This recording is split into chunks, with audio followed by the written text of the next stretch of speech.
Hello, this is Salim from Milwaukee. I decided to put this video up for you guys who are interested in breeding Ruby Tetras. Obviously, this is a very challenging topic, and there's really not much out there addressing how this can be achieved. I did have a lot of challenges, but at the end, I was able to succeed. This was mostly a product of creating an environment rather than any extra effort to get these fish in a spawning tank for breeding. Anyone that's watching this would know facts related to Ruby Tetras, so I will skip that for the most part. However, one thing that's undeniable is the beauty of this fish when given the right environment.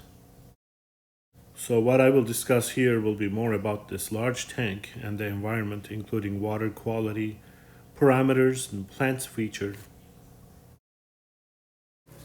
So bear with me, and at the end of this video I promise you will see some babies and it will be quite interesting to look at them. But the subject of today is this tank, which has been developing for almost 3 years now. All the roots of the plants and the floating plants have matured over time, and there's a malm at the bottom, as you can see, that has developed over a long time. I started with 7 Ruby Tetras, and now I have many of them. But I don't know how many. I have tried to breed these with different conventional methods and have not succeeded. That's why I decided to use this method here. So I listed these challenges in breeding Ruby Tetras. Please be aware that this is my opinion here. I have doubts that conventional methods are successful in breeding these beautiful fish here. So what you're seeing here is a common setup for many of us that are familiar with breeding egg-scattering fish. There's a mesh that separates the bottom of the tank from the spawning tetras to save the eggs from getting consumed. In this example, this setup works perfectly for red phantom tetras. I have bred them successfully many times, and also some other tetras like blueberry tetras and amber tetras and lemon tetras, etc. The key is having soft water with a TDS probably under 50 or 60 in my experience, and slightly acidic water with a temperature around 76 degrees Fahrenheit. Of course, there are other factors such as conditioning the tetras and knowing female to male ratios that work well and keeping the tank in a darker environment, etc. So why doesn't this setup work for Ruby Tetras? This is my opinion, but I think the challenge is related to the behavior of this fish. They're extremely shy, very cautious, and they like to hide. When they're in a new environment, without any hiding spaces, or not having the sense of security, breeding becomes their last interest. So placing them in a spawning tank will less likely to work, as they would feel stressed out in fear during that whole experience. I recognize this problem after multiple unsuccessful attempts. This is different than other tetras where when you use a spawning tank, you usually see good results when you have enough patience. So I decided to go with a different route to overcome the stress on this fish and decided to provide an environment suitable for them to live and be comfortable to breed. The tank has been running for about 3 years now with no maintenance to speak of other than adding soft water due to water loss to evaporation. The water is soft with a TDS of 30 to 40 and an acidic pH of less than 6.5 and a temperature of 76 degrees Fahrenheit. Now there's no ammonia or nitrates in this tank. Despite that, there are no water changes whatsoever and no significant filtration of any kind. So feeding this fish can be occasionally a challenge, as they have small mouths and they don't necessarily enjoy flake food all that often. So I hatch brine shrimp almost every day, and this works pretty well as they come out when the brine shrimp is in the water and I can observe them as well. Since achieving breeding is the objective here, measures need to be taken to accomplish fry survival. To avoid predation, tank mates need to be avoided. And to provide secure places for hiding, dense roots from immersed plants, in my experience, is the best way. This also provides infusoria for these fry to develop. For breeding and fry survival, of course, having a tank that has zero nitrates would be extremely important. Now, I have achieved that with really no effort whatsoever by using houseplants. I have numerous houseplants that matured over a long time with abundant roots that literally work as filtration. As you can see, the plants are getting sunlight coming from south, but the back of the tank is covered with black paper, except for a couple spots to allow some of the sunlight come into the tank. Leaves of these plants decay in the water, and a thick layer of malm has built up over years, helping the microenvironment and acidic water. I initially had water running through peat in the first year. However, I don't need that anymore since the water turns acidic on its own because of the decaying matter at the bottom. The leaves fall into the water and eventually they degrade. I pulled some of these plants out so that you could see their developed roots over a long time. These roots, they cover a substantial portion of the tank and they help the fry to survive, and also they provide a microenvironment as well as shelter. It takes time for these roots to develop. The first one was Nephtitis, this is the spider plant, and Dracaena, which has roots but not as abundant as the spider plant. And the lucky bamboo is probably the best choice, which has really big, bulky roots that help a lot. They absorb a lot of nitrates. So the tank faces south and gets abundant light in the afternoon, which helps the plants to grow really well, and nitrates have always been zero as a result. I've never done any water changes in this tank because that's not necessary. This is a hang on the back filter with a reservoir that actually diverts the water into the pothos and the spider plant's roots. You can also see the floating plants everywhere that covers the top of the tank and avoids any light entering from the top.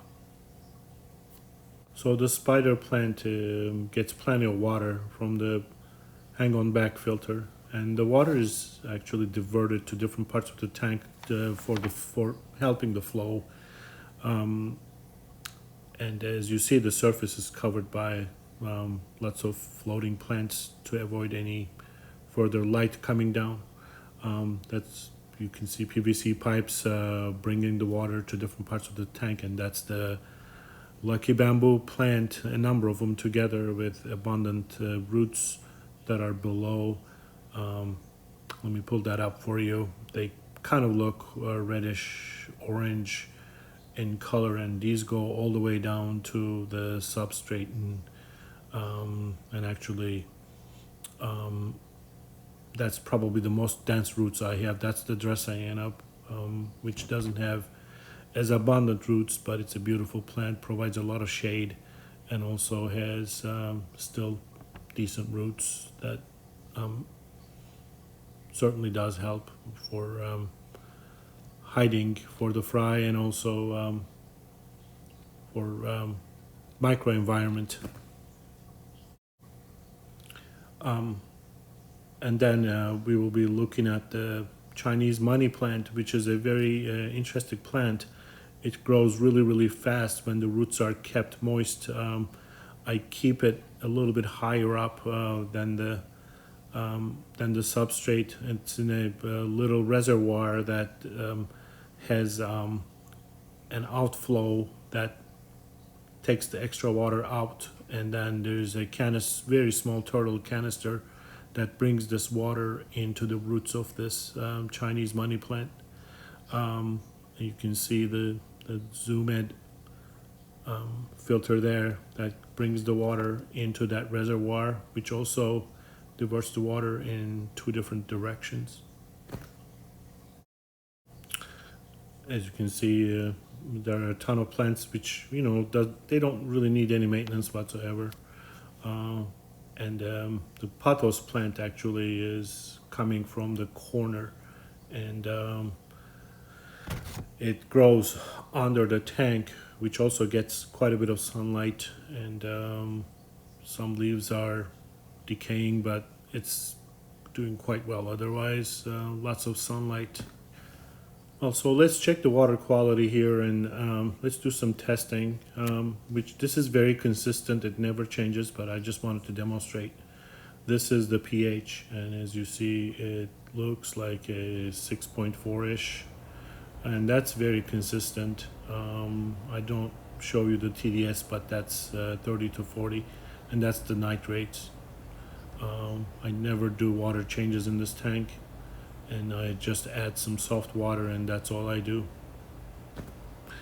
You can see the roots of the floating plants. They also provide quite a bit of shelter. So Ruby Tetras rarely come out unless it's feeding time, so I had to feed brine shrimp to get these shots.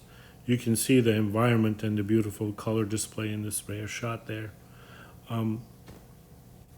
When I feed them with brine shrimp, then they usually come out as a community and then feed together and watch for predators or any other threat that may happen. As you can see, they're beautiful when they come out. However, they do like hiding so much that it's one of the challenges with this fish. So after introducing some brine shrimp, I started filming, and now you can see some of the babies coming out. There's one at the bottom and there's one in the center. There will be more coming out, but not really abundant. Only a few I could see at a time. I believe there's more in this tank that probably are either smaller and not brave enough to come out yet, and eventually would show up. You can see the thick roots of the floating plants and the thick roots of the house plants, providing an excellent environment for these babies so that they can actually come out and feed, feeling safely and not feeling threatened. Obviously, this is not a conventional method, and I wish there was an easy way out.